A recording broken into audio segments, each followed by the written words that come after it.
সুপ্রিয় সম্মানিত ভবিষ্যৎ শিক্ষকগণ, স্বাগতম করছি এই সেশনে। এই সেশনে আমরা আলোচনা করব রেশিও চ্যাপ্টারের গুরুত্বপূর্ণ দুটি ম্যাথ নিয়ে, যে দুটি ম্যাথ বিসিএস সহ গুরুত্বপূর্ণ চাকরি পরীক্ষাগুলোতে এসেছিল। অবশ্যই বুঝতে পারছেন যে সামনের গুরুত্বপূর্ণ চাকরি পরীক্ষাগুলোতে আসার পসিবিলিটি কত বেশি। মূলত এই সেশনটা রাখা হয়েছে আপনার গণিতের নতুন মাত্রা বাড়াতে, অর্থাৎ আপনার প্রস্তুতি যেমন ভালো হবে তেমনি আসলে চাকরি পরীক্ষাতে ম্যাথ কোন উপায়ে কোন মেথডে সলিউশন করা উচিত সেই পদ্ধতিও আপনার নজরে আসবে। তো কথা না বাড়াই, সময় নষ্ট না করে চলুন সরাসরি আমরা চলে যাব বোর্ডে গভীর আলোচনায়। Let's go.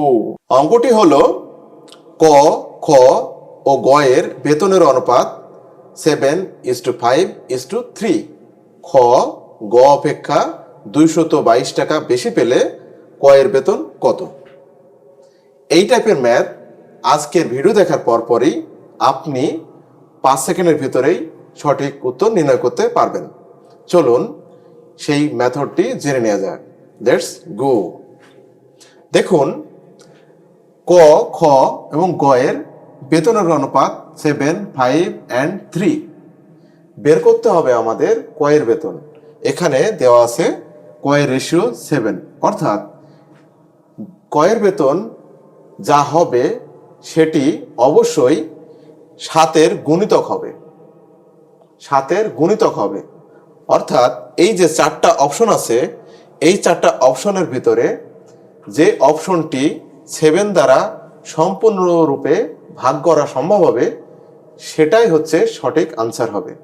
চলুন আমরা ট্রাই করি, অর্থাৎ 7 দ্বারা ভাগ করার চেষ্টা করি। দেখুন, ক নম্বর যদি আমরা ট্রাই করি 777, যা 7 দ্বারা ভাগ করা সম্ভব, এটি কারেক্ট আনসার হতে পারে। 888 7 দ্বারা ভাগ করা সম্ভব নয়, অর্থাৎ এটা হবে না। 7 দ্বারা 555কে যদি ভাগ করি, ভাগ করা সম্ভব নয়। 333 অবশ্যই 7 দ্বারা ভাগ করা সম্ভব নয়।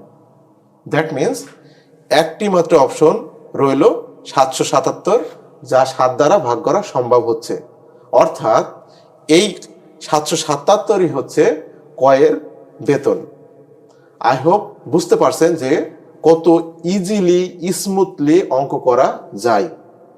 এখন আপনি এর আগে এই 2-3 সেকেন্ডের ভেতরে অঙ্ক করতে পারেননি, এর মূল কারণ হচ্ছে আপনার কাছে ডোমেন নলেজ নাই এবং কোন অঙ্ক কোন মেথডে অ্যাপ্লাই করলে দ্রুততম সময়ে অঙ্ক করা সম্ভব হয় সেটি আপনার অজানা ছিল। আই হোপ আজকের পর থেকে এই টাইপের কোনো ম্যাথ আসলে আপনি 2-3 সেকেন্ডে সলভ করতে পারবেন। তো এখন একটি প্রশ্ন ক্রিয়েট হতে পারে, সেটা হচ্ছে যখন 7 দ্বারা ভাগ করা ট্রাই করব, একাধিক অপশন তো 7 দ্বারা ভাগ করা যেতেই পারে। এমন অপশন প্রশ্নকর্তা ডাউট ফিলিং এর জন্য রাখতেই পারেন।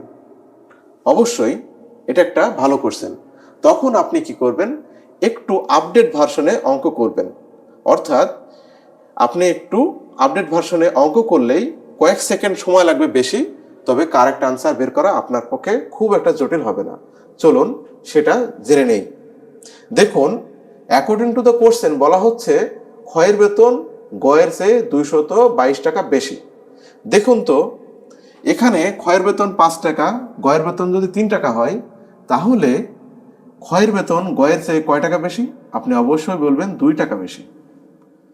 আমাদের হিসাবে 2 টাকা, বাট প্রশ্নকর্তার হিসাবে সেটা 222 টাকা। তার মানে 2 এর মান অবশ্যই 222 টাকা লিখতে পারি। Got it? ক্লিয়ার বিষয়টি? ওকে। এবার দেখুন, 2 এর মান যদি 222 টাকা হয়ে থাকে, 1 এর মান কত হবে?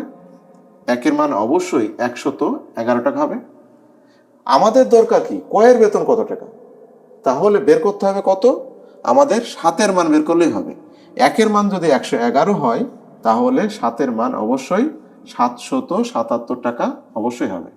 আই হোপ স্মুথলি ক্লিয়ারলি আপনি বুঝে গেছেন যে আসলে যদি ডাউট সৃষ্টি হয় বা প্রশ্নকর্তা যে কোনো প্রশ্নের ভিতরে ডাউটের কিছু সৃষ্টি করে দেন, তবু আমরা ক্ষান্ত হব না, কয়েক সেকেন্ডের ভিতরে আমরা সঠিক উত্তর বের করতে পারবো। ক্লিয়ার? আই হ্যাভ, আপনারা কমিটেড। ইন মাই এক্সপিরিয়েন্স এই টাইপের ম্যাথগুলো আমার স্টুডেন্টরা কয়েক সেকেন্ডেই সলিউশন করে আসতে পারে। আপনাকেও সেটি করতে হবে, এবং করা না, করতেই হবে, পারতেই হবে। সলিউশন আপনাকে কুইক করতেই হবে। কারণ কি জানেন, এই যে বিগ কম্পিটিশনের এই কালে আপনি যদি শুধু সলিউশন ভালো পারেন এমনটা করলে চলবে না। সলিউশনের সাথে সাথে স্পিডের সাথে সলভ করা শিখতে হবে। আই হোপ আমি কি বোঝাবার চেষ্টা করছি আপনার কাছে ক্লিয়ার। তো আই হোপ কোনো বিষয়ে ডাউট থাকার কথা নয়, তবু যদি কোনো বিষয়ে জানতে চান তাহলে কমেন্টে অবশ্যই জানাবেন, আমরা যথার্থভাবে চেষ্টা করে দেব। তো ভালো থাকুন, সুস্থ থাকুন, ভালো প্রস্তুতি নিন। আজকের মতো বিদায় নিচ্ছি। আল্লাহ হাফেজ।